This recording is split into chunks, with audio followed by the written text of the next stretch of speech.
have the great honor to present our three speakers. I will introduce all three speakers at once, and then they'll each take a turn speaking. So our three speakers are Dr. Deidre Nunan, Victoria Alexander, and Miriam Harder. So Dr. Deidre Nunan is a Saskatchewan-trained orthopedic surgeon who primarily works in the international medical humanitarian field.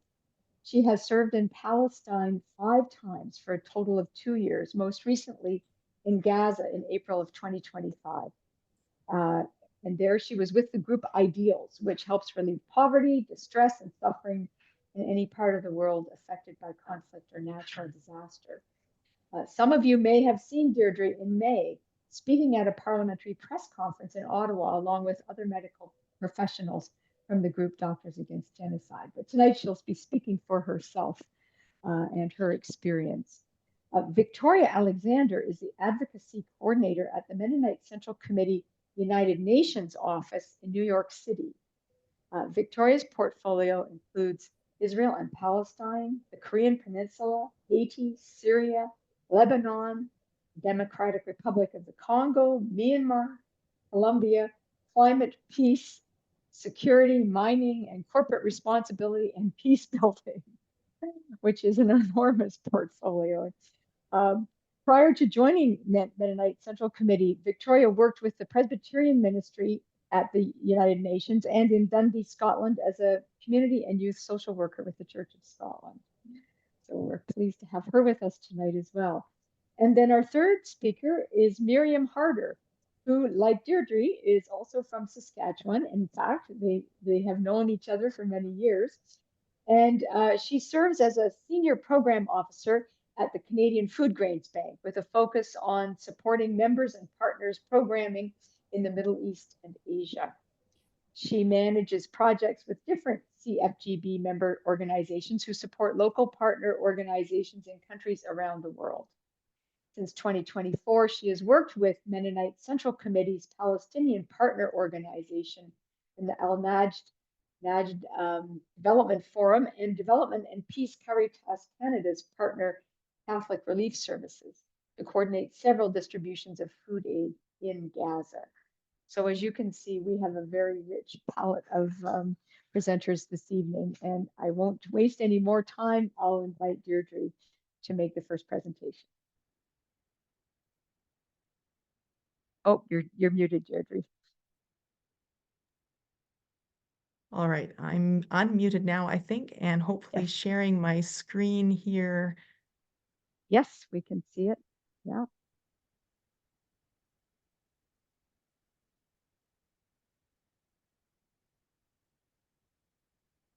Right. So as Sandra mentioned, I'm an orthopedic surgeon. I've kept in touch with my colleagues after coming home, and so I'm able to have a little bit of an insider's view on what is going on in Gaza within this time period. So that's going to be my perspective that I'm hoping to share with all of you is what was the situation like towards the end of February, and how has that changed, and how are things now looking specifically in terms of aid in the broader sense of material aid in Gaza.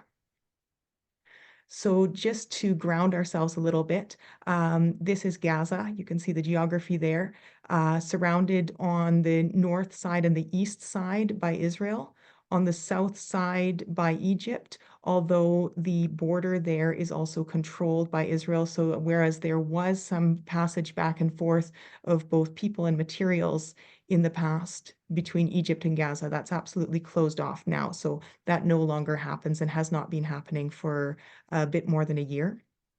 Deirdre, You also see that just for a second, somebody says they cannot see. Oh, other people can see. Sorry, someone couldn't see your. Now they can see it. Okay, sorry. Everybody's got it. Okay. Thank you. All right, good. Yeah, thanks. So you can see this maritime border. So Gaza does have a seafront there on the Mediterranean Sea.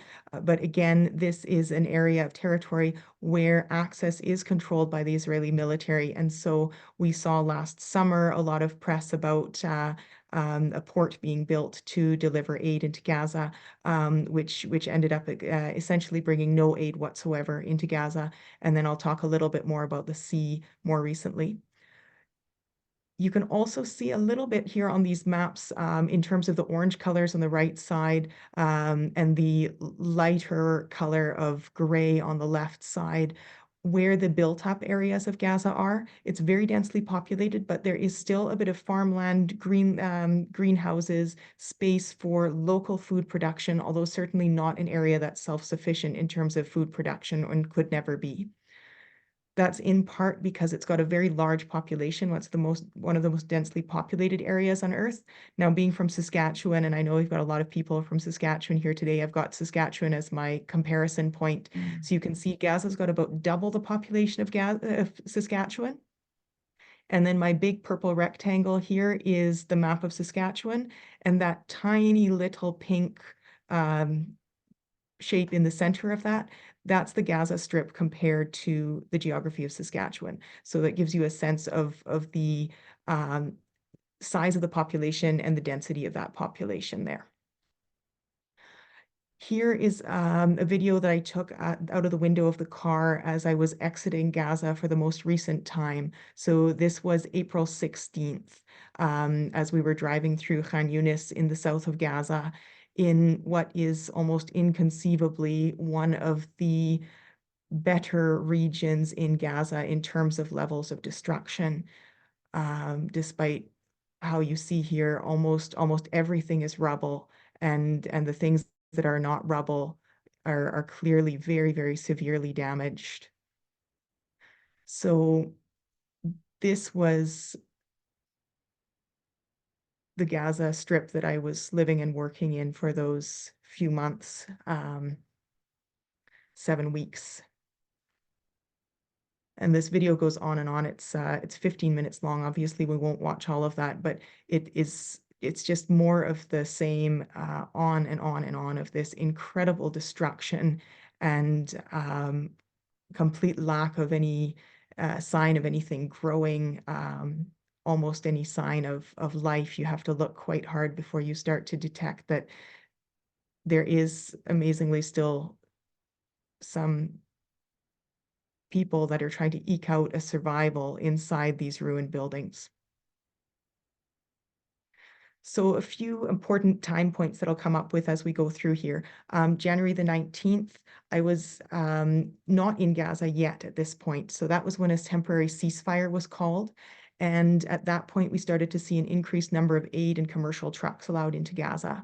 And what my colleagues on the ground from international organizations told me was that there was more order in the streets in Gaza, and the looting of aid convoys that had been a problem when I was there in October last year had become essentially non-existent. So when I arrived in February, end of February, this was the kind of scene that I arrived to. These are my orthopedic colleagues, some of the junior surgeons, and they invited me to join and have dinner with them. So they had bread, they had some meat, there was some cheese and a little salad they'd made out of canned corn, and we shared a good meal together. But it was only days until March 2nd, which was the date that the Israeli authorities imposed a renewed and complete siege on Gaza that was preventing importation of aid and commercial goods. So this is things like food, blankets, tents, all of the materials that you would use to repair or build anything, any medications, any medical supplies, and the list just goes on and on of things that were blocked. And so, whereas when I got to Gaza, we were able to have bread, and our bread was actually coming from a charity organization that you might have heard of, the World Central Kitchen. When that March 2nd announcement came out, we knew that whatever flour was in Gaza at that point would be the only flour that was allowed to enter until the siege was lifted. So immediately, the international staff in my organization, we contacted the World Central Kitchen Bakery. We said, take our names off the list. We don't want a bread delivery anymore because we do not want to take from this precious resource that Palestinians need and that they depend on. 2 weeks later, the Israeli military definitively broke the ceasefire with renewed attacks on Gaza by air and land and sea. So obviously, everybody was under a much more tenuous situation than they had been the prior days. And this was a photo I took on March the 20th.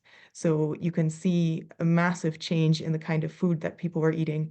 And actually, if I had showed you a photo from much early in March 5th or 6th, it would have actually been very similar to what you see here. So on the left is the plate of plain rice with a little bit of spices that the hospital had been able to provide for the staff. So that was the only food being provided on that day. The very resourceful staff had managed to purchase some vegetables in the market because those were still being grown in very limited quantities and an ever-increasing price in Gaza. And they'd have some canned tuna that they'd saved from when the trucks were able to come in. So in that little hot plate, that's some canned tuna being resuscitated and fried up with a few onions and some spices to try to make it a little bit tastier, because food is so culturally important in Gaza that it's not simply a physical nourishment, it's a social instrument, it's a way to gather people around. Food that is not shared with somebody else and eaten together isn't really food in Palestinian culture. And the amount of care and effort that I kept seeing people make, even when I knew how much hardship they were under and how difficult it was to do even such a little thing as go to the market and get some vegetables, could be a question of risking one's life. But in order to have something that resembled for them a little bit like a normal meal and to be able to share that with colleagues was so, so critical. So of course, it was not only food that we were short of. On the left side here, you see disposable medical equipment, which is being saved to be washed and then re-sterilized and used again and again and again. We had situations, especially in the emergency room, where we had run out of particular sizes of equipment. And so for children, the team was describing how they were actually causing harm to children by using devices that weren't appropriately sized to try to save these children's lives with whatever they had at hand. On the right side here is a picture of a massive wound that this patient had from a shrapnel that was almost the size of a tennis ball, this big piece of metal that had lodged itself into his leg and broken his leg just under the knee. And in this picture, you can see these bare arms, that the surgeons aren't even wearing gowns because we had so few surgical gowns that we were just using them to put underneath the patient. And often we weren't wearing them ourselves to try to save them. And then the fluid in that bottle, normally we would use sterile salt water to wash out a wound. But even something so simple as that, normal saline, we had run out of. And so we were using any other sort of fluid, which were not really indicated for this purpose. A lot of them were more expensive, in fact, but we were forced to use whatever we had on hand to try to care for the patients that we have. And you'll see I'm talking about quite simple things. I'm not even talking about orthopedic plates and screws and the kind of thing that we would have available here. That just was out of the question for the most part. These are some of my surgical notes, and you can see the ever decreasing paper sizes here because simple paper was something that we were extremely short on. And so the hospital was printing its forms half size or even a quarter size, and the doctors were trying to cram their writing onto increasingly smaller sizes of paper. And then when we had any scrap paper or any waste cardboard, the nurses and the other staff were collecting it up to cart home at the end of every day to burn so that they had something to cook on at home because cooking fuel was so scarce.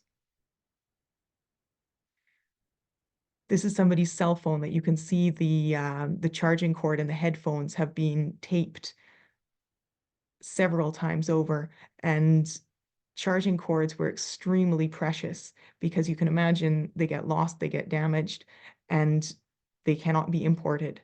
The same on the right side. This is a cord for a piece of medical equipment, and sometimes I would have to go scrounge around in the different theaters and find an electrical cord from a piece of equipment that wasn't being used and bring it into my own equipment theater to run the suction or to run the cautery machine because we didn't have enough cords for the surgical machines that we needed to run off of the electricity.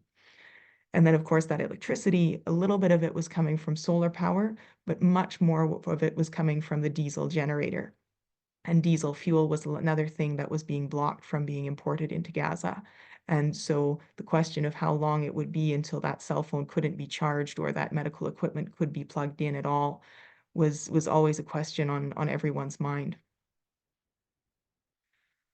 By April, the World Food Program had announced that their warehouses inside Gaza were empty. And around that time, food prices were more than 14 times what they had been in February, just before this latest iteration of the siege on Gaza. I think many of us saw the news on June the 9th that the boat, the Madeleine, which was part of the Freedom Flotilla, was trying to make a symbolic break of this maritime siege with a small amount of food aid on board. And that boat was boarded and intercepted while still in international waters. So if you remember that map with that maritime border, and when speaking with high school students a couple of months ago, the students asked, "What about the water?" And unfortunately, we see here that once again, aid is being blocked, whether it's coming by land, whether it's coming by water. This is from a few days ago. The picture is obviously not a few days ago. The picture is from back in October, and this is my dear friend Ibrahim, a nurse, a father of 3 sons, who wrote this heartbreaking text message to a mutual colleague of ours, saying, "We are not good. We're complaining from strong starvation. If I'm honest with you, for 3 days, I haven't put anything in my mouth. I know that he will be sacrificing what he can to feed his 3 young sons before he feeds himself.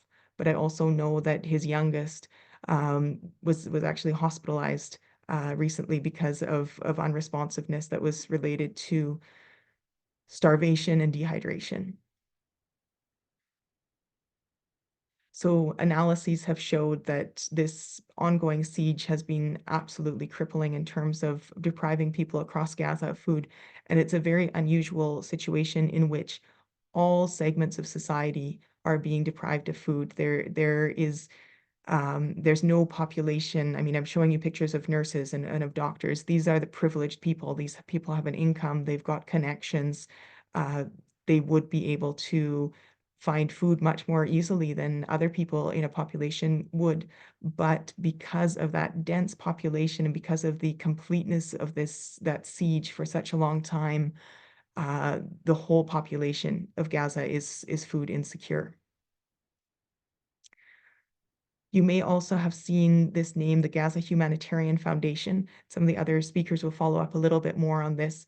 But I will give you the perspective of a colleague of mine, Dr. Muhammad, when I asked him yesterday about was he getting any food and what was happening as he saw with the aid that was coming into Gaza. And I think it's blocked at the side at the top of the screen, but his first line that he wrote to me, he said, "It is being delivered without any humanity." And he described people dying in various ways as they went to get aid, whether it was conflict between other absolutely desperate people that are fighting for survival, sometimes fighting each other, people getting crushed under the wheels of the trucks, and then military attacks on the aid delivery sites. And he described that as being from snipers, but also drones and tanks. And 2 days before he wrote to me, airstrikes from an F-16. And he detailed that 50 people were killed just at one location, not all across the Gaza Strip, and 200 people injured. And all too often, that's becoming another sort of normal day, 50 people injured just trying to get food. And so as he says, I think he sums it up very well when he says that this is aid that's being delivered without humanity. So I'm going to end my part of the presentation there and hopefully pick up with questions later on, and then hand it over to my colleagues. Thank you so much. Thank you so much, Deirdre. That's important, really hard information that you've shared. And I know that those people are your your dear friends and colleagues. And so thank you for being willing to take on their suffering yourself, to share it with us so that we can understand. Thank you. So we'll move on. You will, if you have questions for Deirdre, you can be thinking of them or writing them in the chat now, and our folks will be collecting them for us. Meanwhile, though, we'll head on to listen to Miriam Harder. Thank you, Miriam. Thank you, Sandra. And thank you, Deirdre, for giving us that kind of the timeline over the last number of months. We were asked to kind of respond to two questions of why isn't aid getting through and what is the impact of that? And as you all know, this is a complicated answer, but with the borders into Gaza, they're completely controlled, and that's the simple answer. I work for Canadian Foodgrains Bank, who has supported two different partners to respond to the needs in Gaza since early January 2024. And over from January 2024 to February 2025, the partners that we worked with, Al-Naj through MTC and CRS with Development and Peace Caritas Canada, carried out 9 different distributions to about 148,500 people in total. And this would be diverse food boxes containing what would be needed for a household of 6 for about 2 weeks.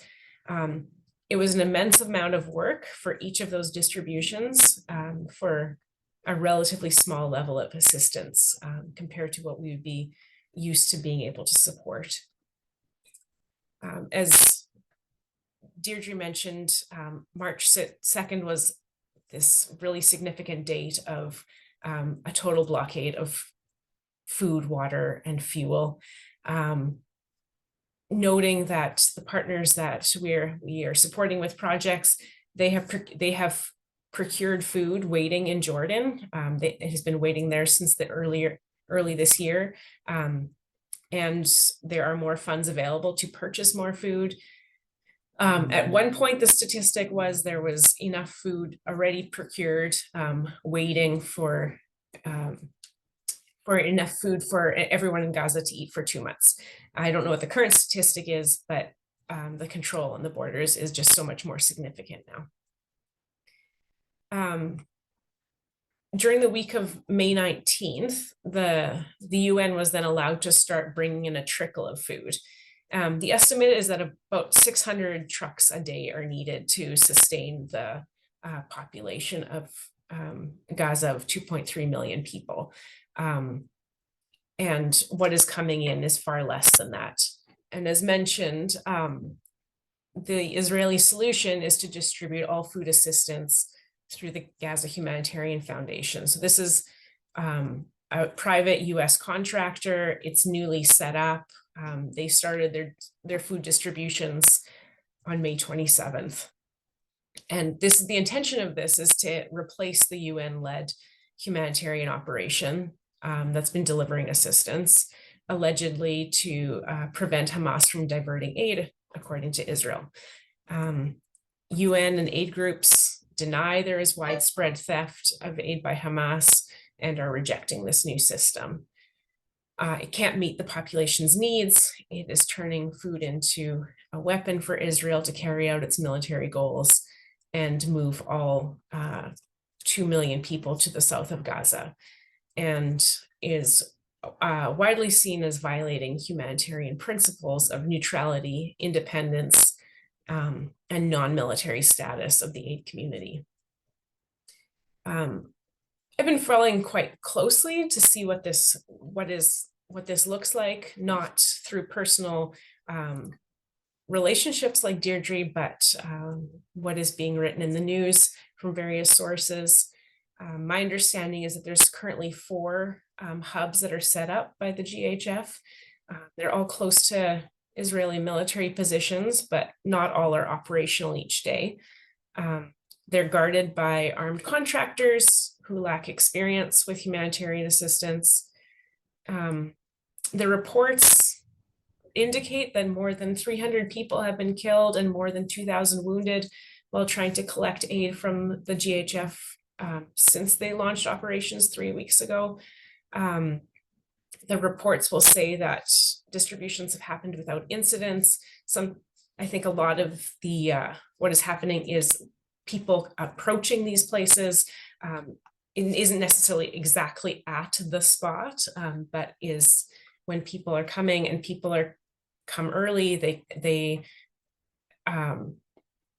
are responding to where they think they may be able to find assistance that day. It's also unclear who is funding the GHF. The UN and NGOs are refusing to work with them, and Israel has said they are not funding them. So the funding is quite unclear. Another really big concern is that this new system through the GHF is reducing pressure on Israel to allow broader humanitarian access, because now there is a solution. This assistance is just food. It's not the medicine, psychosocial support, clean water, therapeutic food for undernourished children, shelter, fuel, sanitation items that are all desperately needed. And the GHF is not able to operate at the scale and scope to address the scale of the need. People have to come to these very few hubs in the south or the middle areas of Gaza to pick up assistance, and they are very chaotic, crowded, and often very dangerous to arrive at. People are having to choose between starving or risking death. In contrast, the UN system and the NGOs that work within it work very hard to bring the most needed services to the people who need them most. Organizations roll out far more distribution points at a time to avoid overcrowding and looting, and work hard to develop trust within communities so that people know that they will be able to get the services they're waiting for. Also, these groups are specialized in community outreach and bringing food directly to the most vulnerable who are unable to travel to pick up assistance. And Deidre already showed some maps of from the integrated phase classification system that we use extensively in our work. As a result, at least 470,000 people in Gaza are facing catastrophic hunger or famine, which is the most severe stage of food insecurity. And the entire population is experiencing acute food insecurity, according to the report last month from the World Food Programme. I also read that the Food and Agriculture Organization had said earlier this month that the average Gazan is just getting 2/3 of the calories a human body needs to survive. I do wonder if that is an overestimate. And this is the highest level of food insecurity in a population that has been measured since we measure food insecurity like this. Understandably, there is increasing desperation. The UN is still working at getting in a trickle of assistance as they're permitted. Israeli military restrictions, a breakdown of law and order, and widespread looting make it difficult to deliver aid, make it difficult to deliver the aid that is allowed in. In a report I read today, an average of 23 UN trucks a day had entered Gaza through the main checkpoint at Kerem Shalom in the recent days. Far less, as I mentioned, in the 600 trucks that are estimated to be needed per day. But most have been self-distributed by hungry Palestinians who stopped them or were looted by organized gangs. And then NGOs have the very difficult decision to choose if and when they get permission to bring in assistance, weighing safety and security of their staff, as well as the people that they're trying to reach with the very immense needs. Deidre mentioned that in those days where there was the increased number of trucks coming in, the rates of looting, the chaos around the goods coming in was a lot less. The only way to start to address the needs is through a ceasefire and unhindered humanitarian access with sufficient volumes over sustained periods of time. This sporadic trickle of aid is not going to make a difference. So I will leave it at that. Thank you, Miriam, for giving us the details of and the extent of the situation. Thanks for all that you do to clarify what is really going on there. And again, for bearing that burden and sharing it with us. So thank you. And our final speaker will be Victoria Alexander. Thank you so much, Sandra. And I'm just going to share my screen quickly. Let's see. Can everyone see?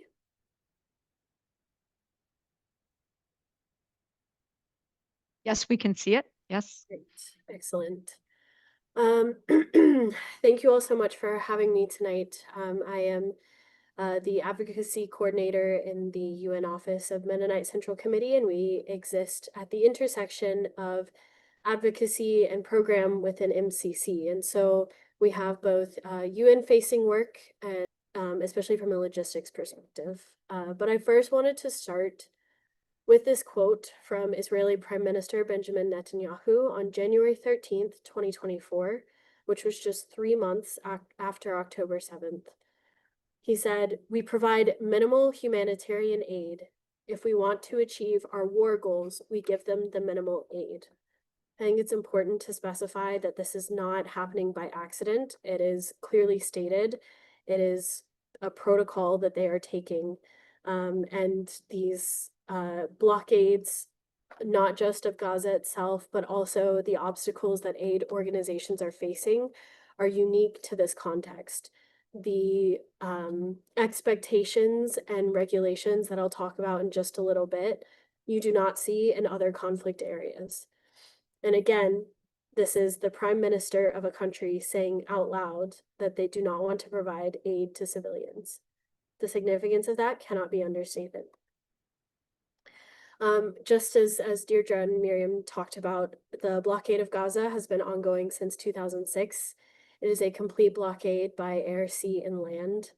And I wanted to start just to give you all an idea. If you can see my mouse here, the air it's crossing in the north, we have been able to get some aid in through that crossing.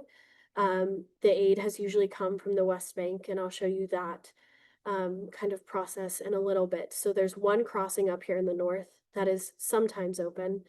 These two crossings here have stayed closed. And as you can see here, the Israeli Navy has enforced a fishing limit of 3 nautical miles and oftentimes a lot shorter than that, so that folks who are trying desperately to catch fish in the sea are risking their lives because Israeli drones and snipers have shot at people swimming in the ocean.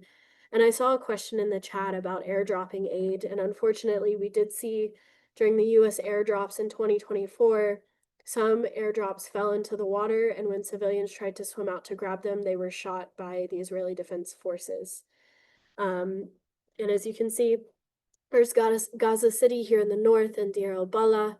And then in the south as well, we'll see here there's Khan Yunis and then Rafah. And I'm sure many of you have heard of Rafah. It was a big deal, especially toward the latter part of 2024. And I'm going to kind of walk through for you exactly what it's like trying to get a single parcel into Gaza. And so before we even put any materials on a truck, you have to fill out extensive paperwork that accounts for every single item in a shipment, including what is holding the shipment. And that'll be important later when I talk about the Israeli dual-use policy. The Gaza airport is destroyed and non-operational. This Kerem Shalom crossing here at the bottom is sometimes open. The Rafah crossing has sometimes been open, but has sometimes been closed by both the Egyptian and Israeli authorities. And I want to note that this is a map from 2018 during the last escalation. This is a repeated pattern of behavior by the Israeli authorities. It is not something that just started happening after October 7th. It has been happening for a very long time. And this is an obstacle that the people of Gaza have been living under for a very long time, since 2006.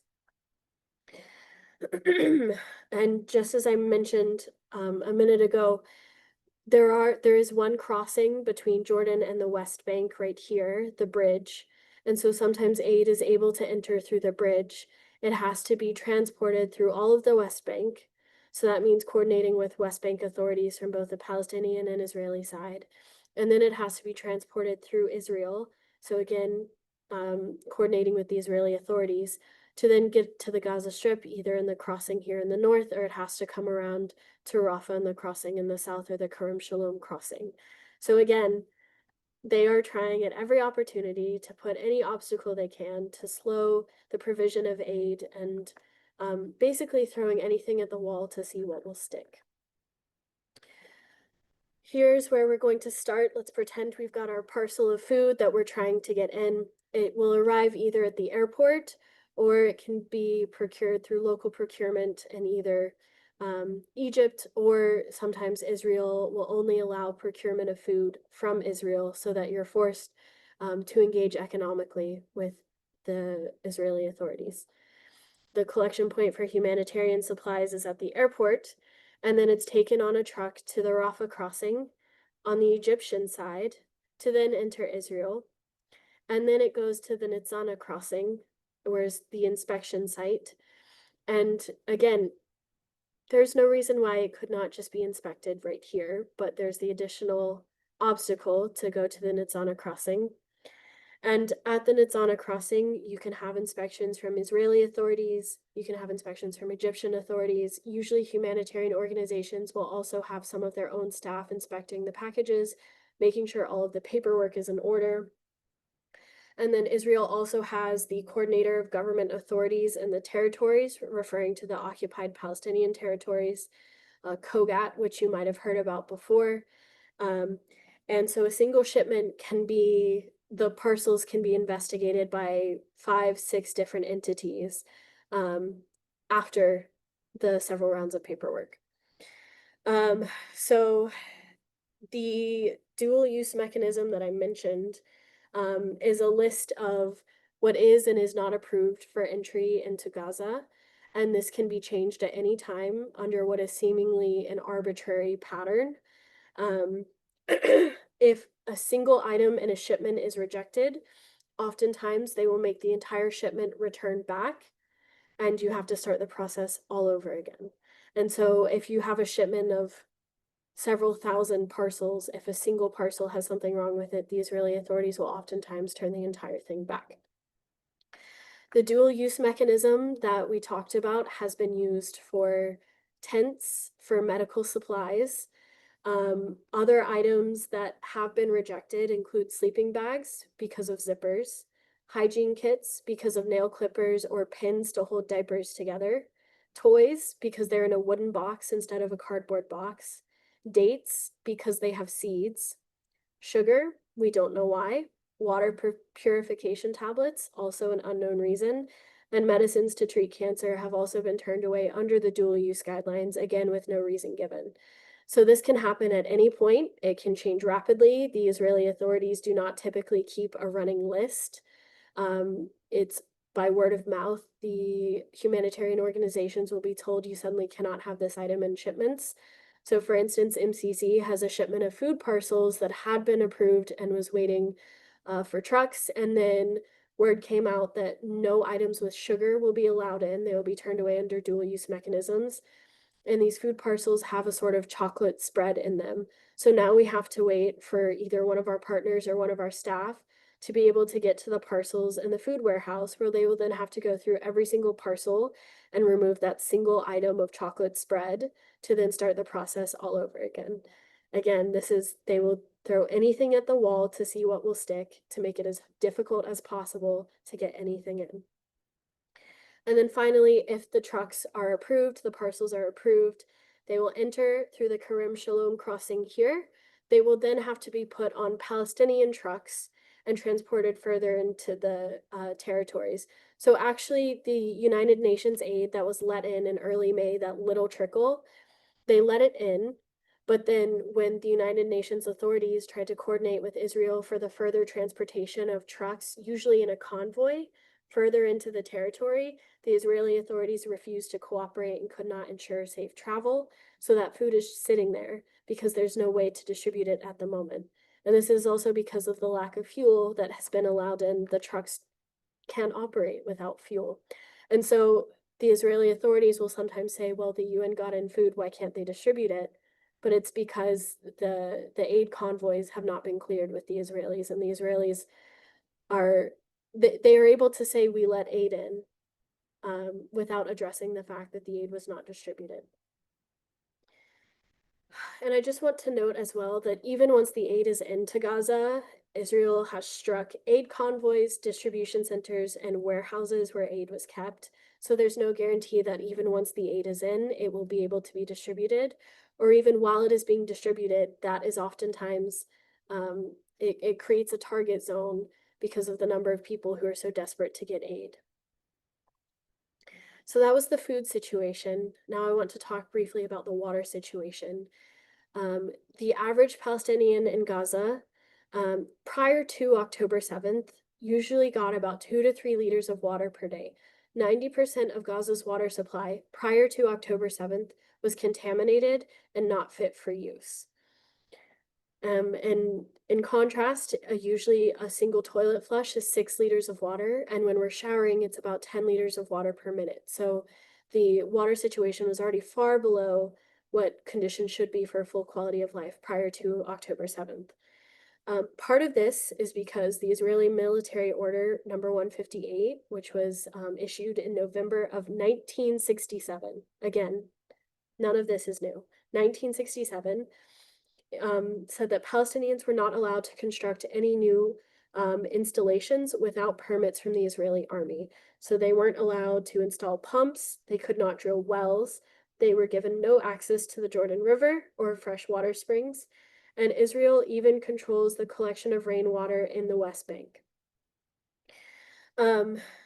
On the other hand, and it's important to note too that even if the permit is given for the construction, the materials that are then needed for the construction, like pipes, could be turned away under the dual use mechanism.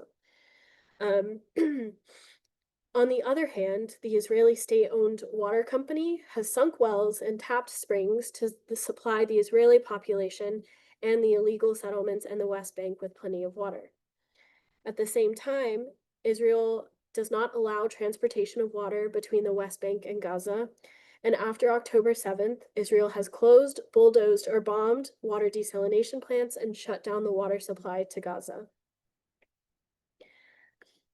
Even initiatives at the United Nations to improve aid access have been met with resistance. This is a picture from the Security Council, who has had 15 votes on 15 resolutions since October 7th that all included language around improving humanitarian aid access and protection of aid workers.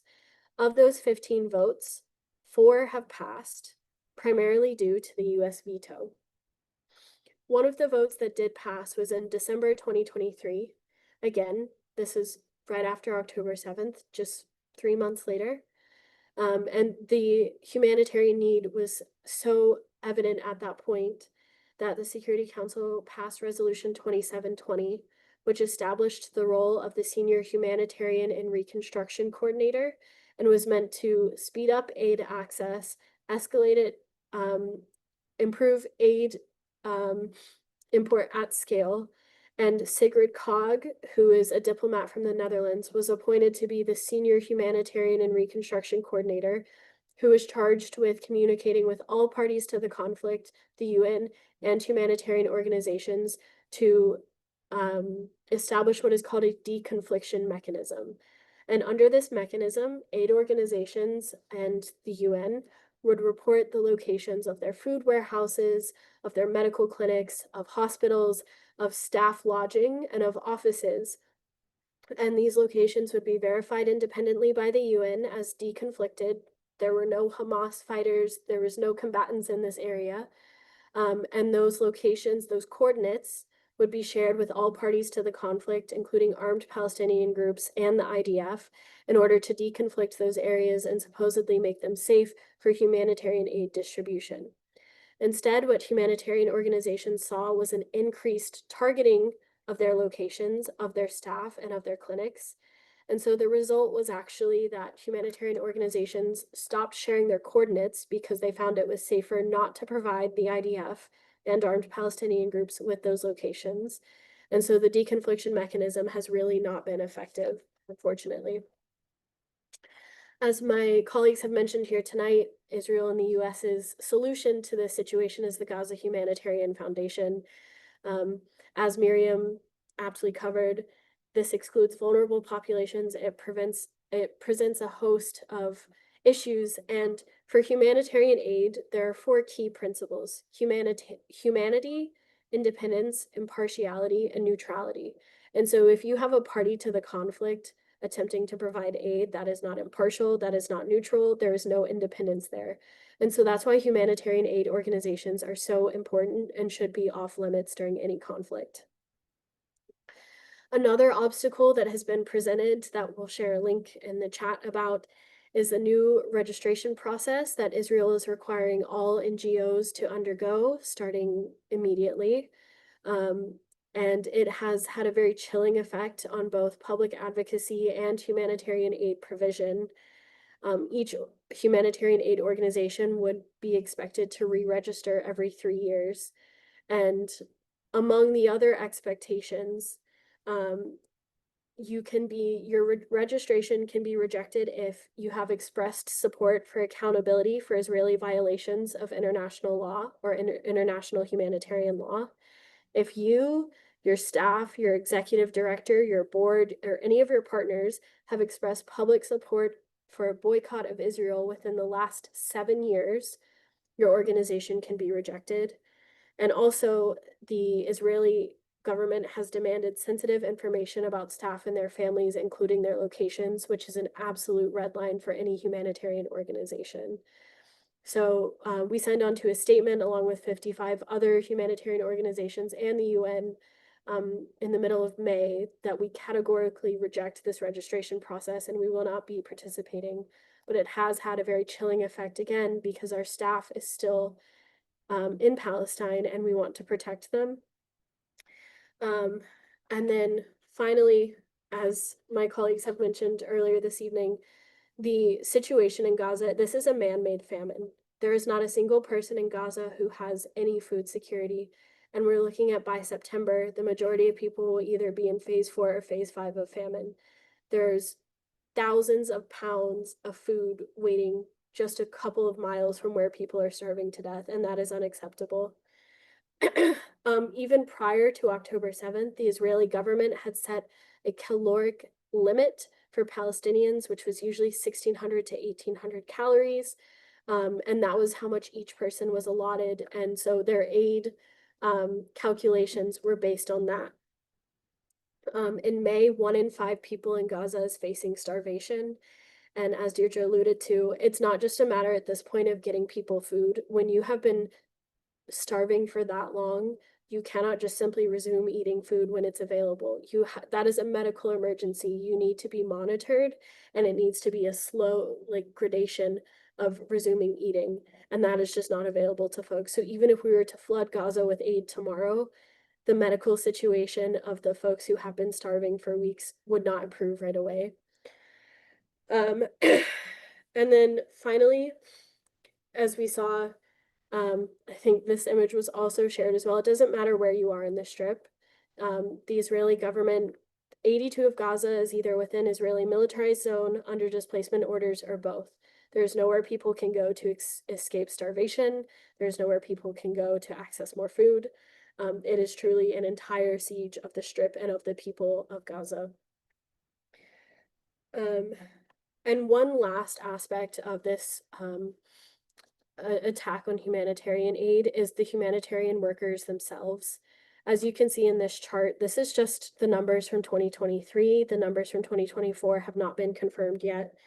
And I want to emphasize that when you see aid worker deaths, these are mainly Palestinians who are suffering themselves, national staff, of international aid organizations in the UN who were suffering themselves, whose families were being harmed themselves, who still were trying to serve and help others during an immensely stressful time. This does not usually include international aid workers because the Israelis stopped issuing visas to international aid workers starting at the end of 2023.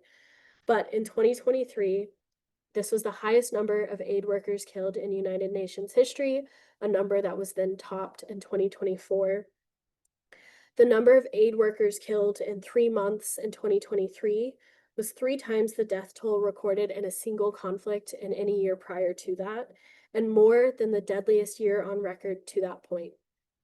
3 months was a higher total than the deadliest year on record for aid workers to that point. So the attack on humanitarian aid is an attack on both the people who are providing the aid and those who are seeking the aid.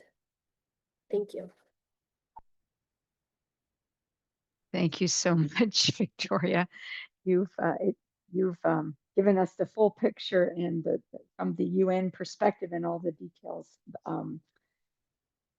of a shocking situation that just gets worse and worse. So thank you for clarifying though and helping us understand the water situation as well as the food, and then all the laws that are being broken in order to and all the rules that are being broken in order to create this famine. So thanks to all three of you for enormously helpful presentations, and perhaps then we could have you all spotlighted if that's possible.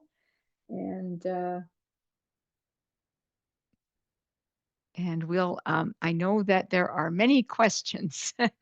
And so I'll just wait till we have all, can we have all three spotlit? Okay, I guess me too, sure. And Deirdre. Okay, great, thank you.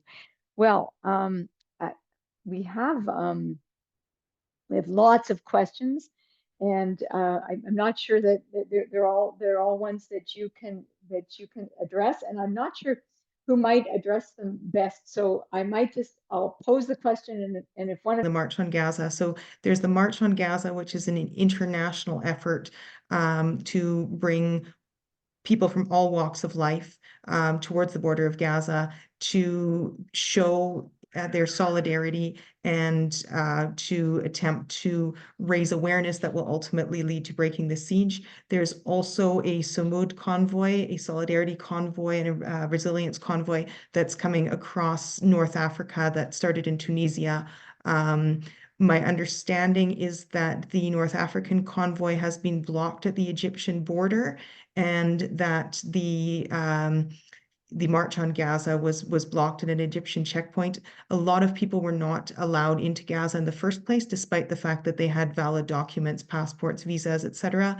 Many people were turned away at the airports, and those that did make it into Egypt have been held up at a checkpoint. Many people had their passports taken away, were only given their passports back if they agreed to leave the country. Again, that's a couple of days old, so I don't have a very recent update on that, but essentially it seems that the Egyptian government is blocking people's ability to perform this active to raise awareness and to try to do what they can to draw global attention to the this artificial famine that has been enforced on Gaza. Thanks, Deirdre. Yes, I think some people predicted that might be the way things unfolded, but yes, anything else on that, or should we? No, we got lots of questions. So we hear some reports of armed groups of Palestinians either disrupting or seizing aid. Claims are made that Hamas is involved and responsible for civilian deaths. Is this true? And if so, who's enacting this violence? I know some of you spoke a little bit to the desperation of people, but is there more that you could say about that situation? Any of you around this Hamas is doing it? I know you've all said that you've seen that wasn't the case. Is there anything more to say? I mean, I think if you look at UN reports, and there has never been any evidence to show Yeah. that there has been organized looting of the aid convoys by Hamas. Has there been self-distribution during aid convoys? Has there been looting? Yes, there has, but to blame one party for this, there has been no evidence for that. Of course, the more desperate people are forced to become, the more desperate people will be.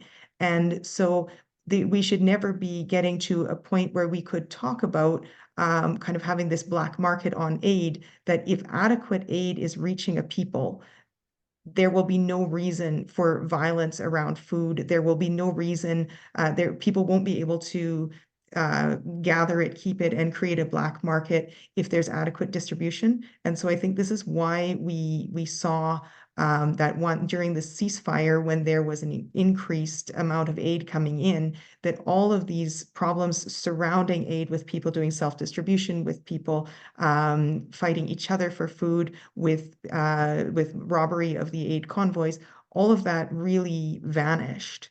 And so enough food means less desperation, and then you don't get these completely unacceptable situations happening. And then, I've eaten food aid. I was on the World Central Kitchen list. And so I can say that food was coming to me by these normal mechanisms. So did I have a view of over the whole Gaza Strip, and did I do an in-depth analysis? No, but other people have done that, and that information is out there. Thanks, Deirdre. Miriam, go ahead. To add one thing, kind of speaking from our perspective, we have like very detailed records of what has been procured, what has left Jordan, what has arrived on the Gaza side, and what has been distributed. And the organizations that we've worked with have been very transparent about this is the number of boxes that didn't arrive at our warehouse, or there was an incident and this is how many boxes were looted. And we're talking about 97% of the assistance was received and distributed without issue. We have very detailed records, and this is just two organizations. There's a lot more that has happened, but kind of speaking from our experience, that has been the case. There's been a great deal there's great care.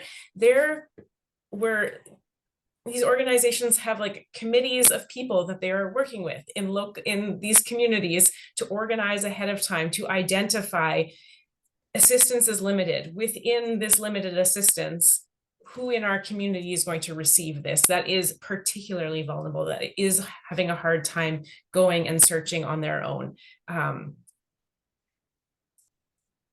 That's all I will say right now. Right. Yes. Oh, thank you. And Victoria, you had a comment too. Just to follow up on that, one of the main advocacy talking points for us last fall for humanitarian organizations was let us do our job. When we can do our job, we are able to track exactly where the food goes. We know the families who need it most. We know how to reach them. It's only when these other obstacles are thrown in that there then becomes confusion and concern around where is the food actually going. If you just let humanitarians do their jobs, people will get fed. The right people will get the right packages. It's that simple. So that's all very helpful information for us to take back to people who say, who trot out those lines to us, or who hear them in supposedly reliable press, the press. And all of you, and particularly in this context, Miriam and Victoria, you both talked about like the detailed set of rules by which you have to operate. And I mean, it's past ridiculous, but it also shows that there's an you've given an incredible amount of attention to how this happens. And you're not just throwing food, you're not just throwing sacks of food out at people. You're being very careful about every piece of it along the way. And that's important for people to know about what organizations are doing, right? there's one other question around the aid, and that is, why are the Arab countries not pressuring Israel, demanding that the trucks be let in to distribute humanitarian aid? So why does it sit on I'm just on gonna these address borders? that Thank you, Victoria. really Go quick, ahead. if that's okay, and colleagues, please feel free to jump in. But as someone who sits in these endless UN meetings and hears from every single Arab country, they're begging Israel. Egypt and Jordan both have warehouses and warehouses and warehouses and miles of trucks of aid. They want to get it in. They want to get it into the Palestinian people. They also want it out of their hands. And really, I mean, you know, Israel could not do this without the aid of the United States, but with the might of the United States backing them, they're able to operate the way that they are. The food sits there and sits there, but the Arab countries are absolutely pressuring Israel in both private and public negotiations and statements in the Security Council and in the General Assembly. They've introduced resolutions in both the Security Council and the General Assembly to try and force Israel to act and allow aid in, and it's being vetoed by the United States. Thank you. That's so clear. Thank you. Anyone else on that? I think you've said it for us. Thanks. And now we move into questions about advocacy. Palestinian church leaders, human rights organizations, and others are using the word genocide to name what Israel is doing in Gaza. Would you comment on the right vocabulary to use in advocating for peace and justice in Palestine? And I recognize that that can be complicated by the work that you have to do and the ways you have to do it. So as you can speak of that, can you say anything about that? I would just say, from a perspective of international law, that is a standard that you have to meet under international law. There's a series of qualifications to reach that level. So MCC as an organization will not say one way or another until that is something that has been decided in court under international law. But I also think if you look at the statements that have been made by leaders, if you look at the realities on the ground, and also there are several active cases within the International Court of Justice at the moment. If you look at those, there's certainly been a lot of evidence that there is a risk of genocide occurring. I think that threshold has been met, that there is certainly a strong risk. And so under international law, if there is even a risk of genocide occurring under the Geneva Conventions, third-party states and organizations all have a duty to act to prevent genocide if the risk is present and that risk has been established. And so regardless of what term you are using, it's more about what are the realities on the ground, what are the impacts on this group of people. And so whether or not that term is used should not shape what actions we take in response since that risk has been established. Thank you, Victoria. Very helpful. Yeah. Any other comments? Deirdre?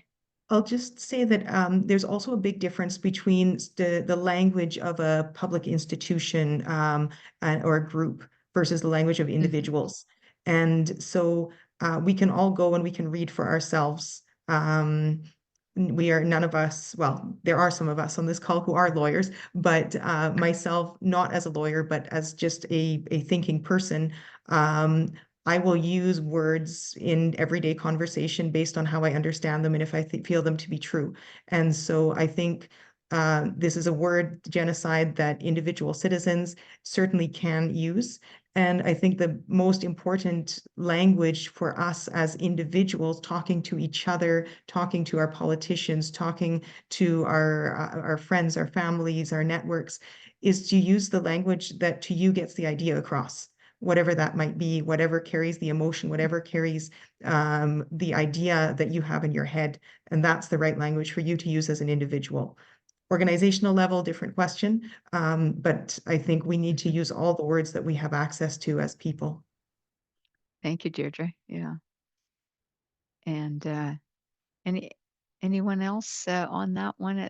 I see Daniel has made a comment in the chat about that, but we'll move on. Maybe Daniel can, we can raise that one again. And so in terms of advocacy, this one is for Deirdre. You recently met with MPs, hopefully including cabinet ministers. How did they receive your message, and what can we do to amplify the demand for lifting the siege, the ceasefire, restoring the ceasefire, which Israel broke, and imposing a two-way arms embargo?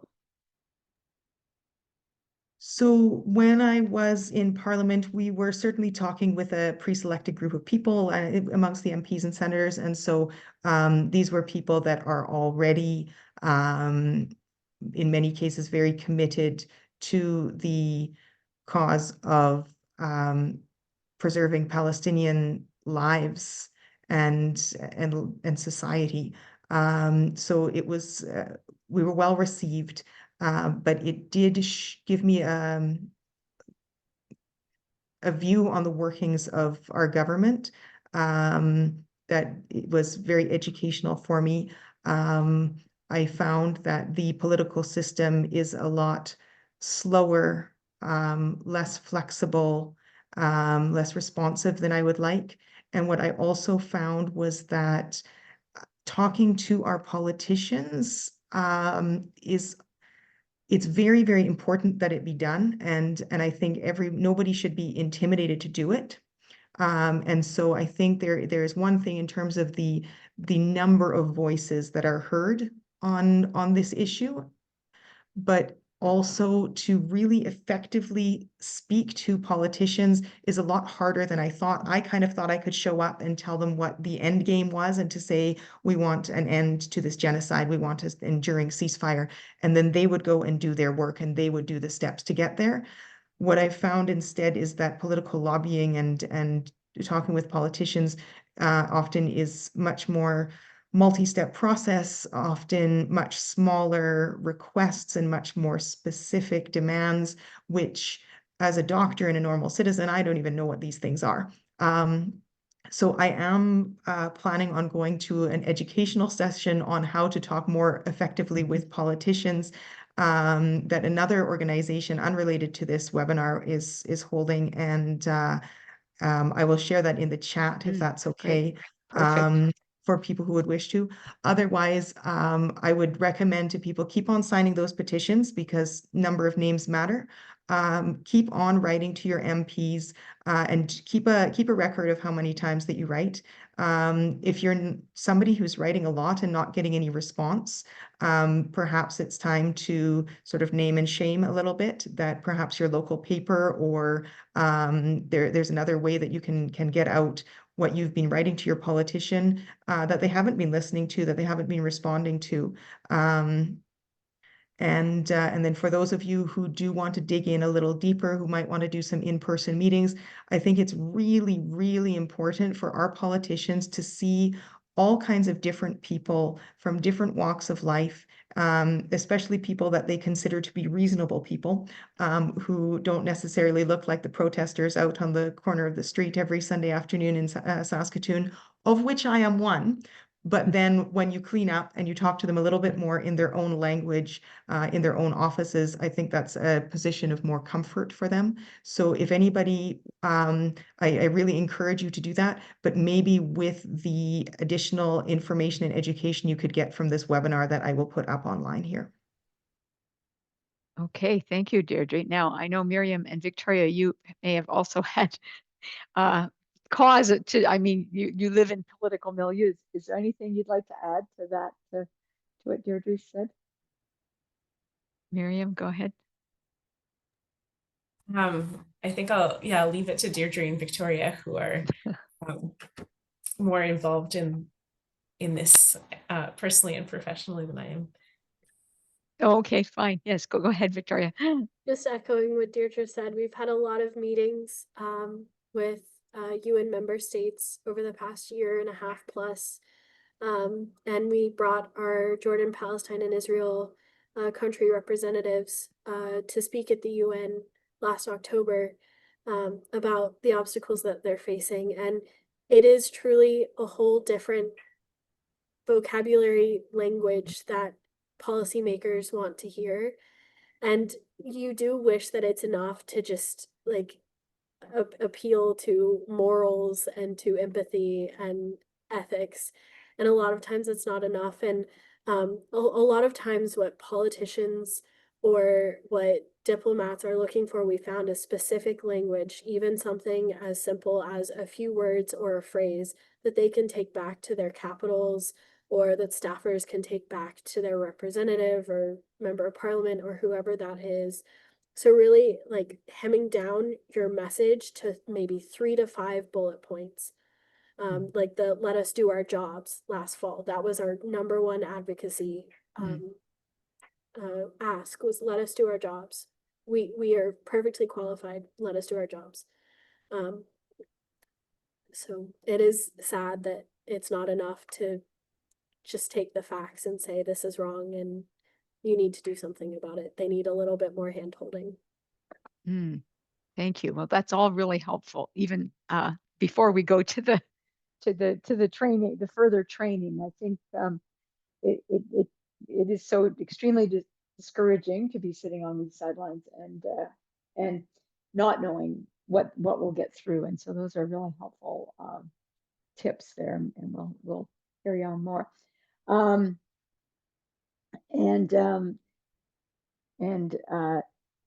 What steps are this is going to, we're going to hear more about this in a bit. But what steps are MCC and other Canadian church organizations taking to meet with our federal government representatives to demand that concrete action and to insist on that unfettered aid enter Gaza forthwith and the immediate implementation of a ceasefire, a comprehensive ceasefire? Now, Miriam or Victoria, you don't have to take that on. I know that Amanda's ready to say some things about that, but if there's anything you'd like to say about it, you want to let Amanda say it later? Victoria? I don't want to steal Amanda's thunder, so I'll just say that MCC itself, we have 3 advocacy offices: the National Advocacy Office in Ottawa, the United Nations office in New York City, and then the MPJM office in Washington, D.C. And so we've been engaging US, Canadian, and United Nations member states throughout this entire process, advocating on the needs of our partners. It's not our office saying, we think this should happen. It's the people on the ground, because the Palestinian voices are the ones that matter here. And we are not putting words in their mouths. They're putting their words in our mouths. Okay, that's helpful to remember, and that's a really important part of this, that you're not it isn't a kind of we're coming in to do a good thing for other people, but we are partners in this enterprise. Now that's all that I think those are all the questions. Oh, I think unless unless there are more. I know that there were lots of comments in the chat about the frustrations people feel around the sense that you can do everything according to law, according even to Israeli rules, and still the people suffer, the people die, there isn't the aid, they're on the brink of famine. And I think that frustration, has just, it eats away at all of us. But is there anything that we have a few minutes, if there's anything that you folks would like to say to each other, Miriam and Deidre and Victoria? Since there you are. I just want to say how nice it is to present again with Miriam. We were kind of hoping that this would happen and weren't really sure if we would be able to make it happen, but somebody else made it happen. And so it's so interesting for me to see these different perspectives on the work, that I kind of get the ground level perspective, and Miriam and Victoria have such a bigger viewpoint, and I learn a lot from listening to both of you talk, and also I'm stealing phrases and knowledge and all sorts of other things from both of you. So I really appreciate being able to listen to those 2 presentations. Great, thank you. Anyone else? I think something that I've been thinking a lot about is as our news cycle is rapidly moving, that kind of this is what is happening in Gaza, what is happening in West Bank is still so incredibly important to keep talking about, keep advocating for, as the crisis in the region and in other places also equally important take bandwidth. This is an incredibly desperate situation that there needs to be an end in sight, and it's hard to see where that is at this point. Right. Victoria, go ahead. Yeah, I just wanted to say again, existing at the crossroads of program and advocacy at the UN, both very thankful for the work that Miriam does to facilitate these aid shipments in the first place, and also to Deidre to put your own life on the line to go in. I don't think there's any way that anyone could express any further solidarity with the Palestinian people than to go in and stand side by side with them and to treat them and endure such circumstances as a choice rather than as something that is inflicted upon you, like the Palestinian people, and just the strength and the courage that it took to do that, and then to commit yourself to further advocacy based on your experiences once you got back is truly phenomenal, and thank you for that. Thank you. I don't know if it was planned when we thought of how the speaking would go, but it's sort of like we see these concentric circles with Deirdre on the ground there, Miriam organizing the aid, and then and Victoria taking it that next step into the big picture at the UN. And we are so privileged to be able to hear your perspectives and hear you. And I hope we can all find ways to take what you've told us into our own contexts and help people get a stronger awareness.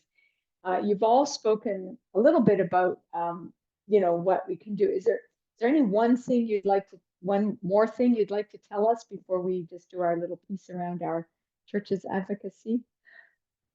Anything you'd like to just tell there were the roughly 50 people who were here, plus the people who watch the video afterwards?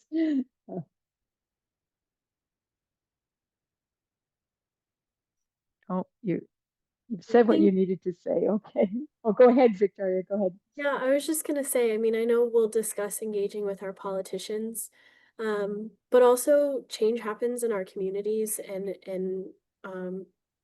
speaking as someone who's currently in New York City, it's a very contentious topic here right now. And the politicians move when the people move. And so I would just encourage you to think of one or two people that you could speak to after this webinar tonight and share some of what you learned.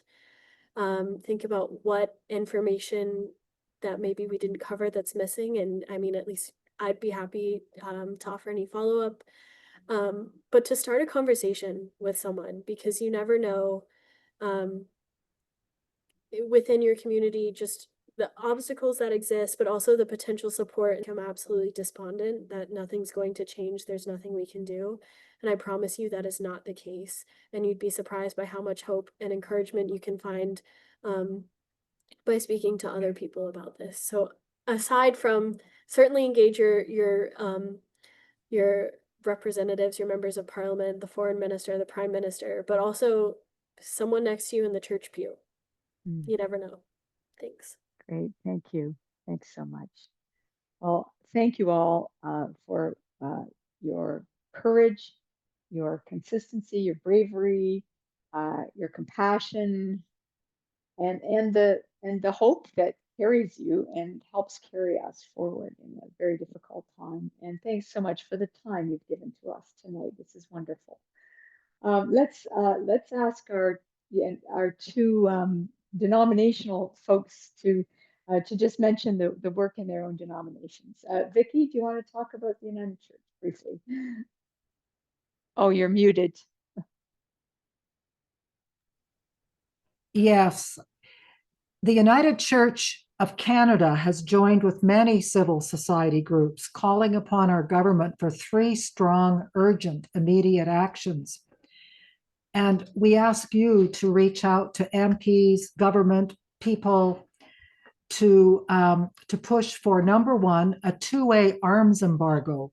You'll remember that on March 19th last year, 2024, the Canadian Parliament did vote for a one-way arms embargo. It's been very imperfect. Permits have still been given. But the reality is we need a two-way arms embargo. Canada is the 6th biggest purchaser of Israeli military goods.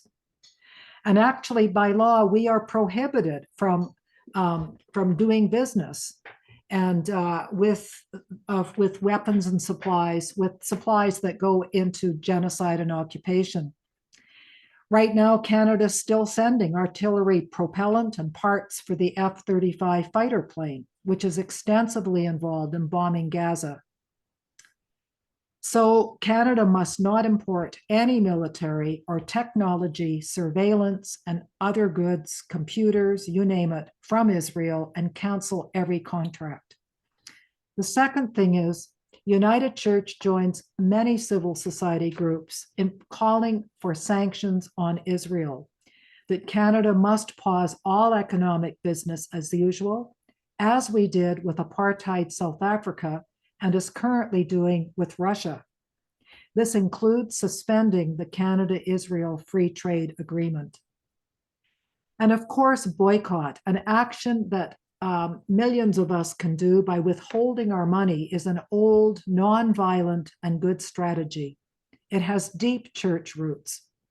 We can stop buying the products and stop supporting the companies, as we did with apartheid in South Africa, that contribute to genocide and occupation.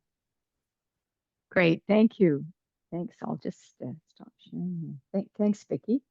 And Amanda, would you like to say a little bit about, and just before you do, I'll just say that some links are being put into the chat to help you find about a little more about these efforts. Go ahead, Amanda. Thank you. Yes, absolutely. Thank you. And as Victoria mentioned, MCC has an advocacy office in Ottawa, and we have framed a letter writing campaign to the federal government with asks for use of diplomacy for a permanent ceasefire, to allow for humanitarian aid to reach Gaza, to honor international law, and to end illegal occupation of Palestine.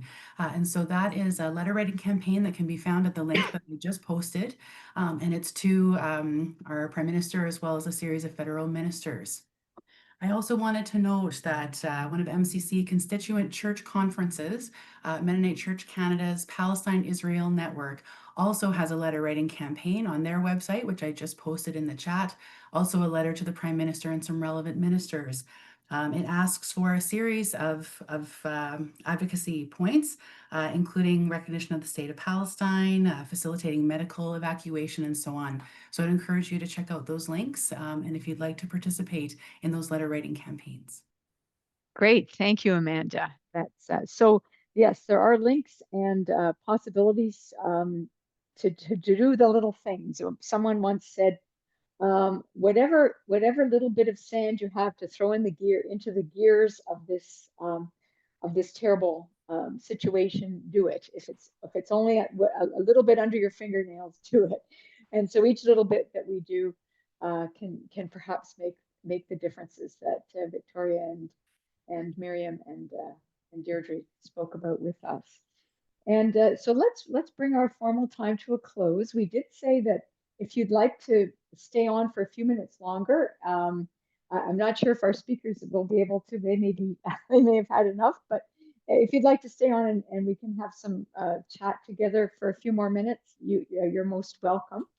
I'll say that I think you saw probably in the chat that it will take a little while before our video will be ready to share, but we will let all the people who registered for the webinar know when the video is ready, and you can share it with people and disseminate the information further. And thank you all for taking the time out of your summer evening, or almost summer evening, to be with us and to share in this important time of informing ourselves and preparing ourselves to do what is, for those of us who are church people, the work that we're called to do through the gospel, to care for one another and to love our neighbors. And so I will ask Amanda to conclude our time together formally with a prayer. Thank you. Great. Thanks, Sandra. And I would just invite people, if you would like, to join me in prayer. This prayer is from Sabeel, Jerusalem, excerpts from their weekly wave of prayer. Holy God, we remember that you were born under occupation, that you broke bread with the poor, and that your table made no room for injustice, but welcomed the outcast and the sinner. We grieve the horror of bodies gunned down while reaching for food. We cry out for the people of Gaza who are made to suffer hunger and violence at once. We lift up all who are suffering from this war, especially the children of Gaza. Wrap them in your protection. Stir the hearts of the world to rise in their defense. Let not one more life be taken in silence. Help us confront these systems of dehumanization by our own acts of resistance that honor each person as your beloved.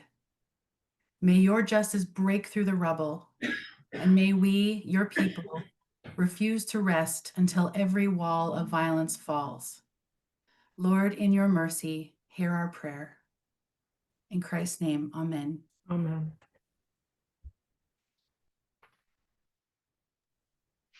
Thank you, Amanda. That was Wonderful benediction. And thank you all. And we will hope to see one another again. And maybe in real life somewhere. Right. And do feel free if you want to unmute and turn on your camera and say hello. You have a minute to do so. We have Nabucco, and I did put in the chat,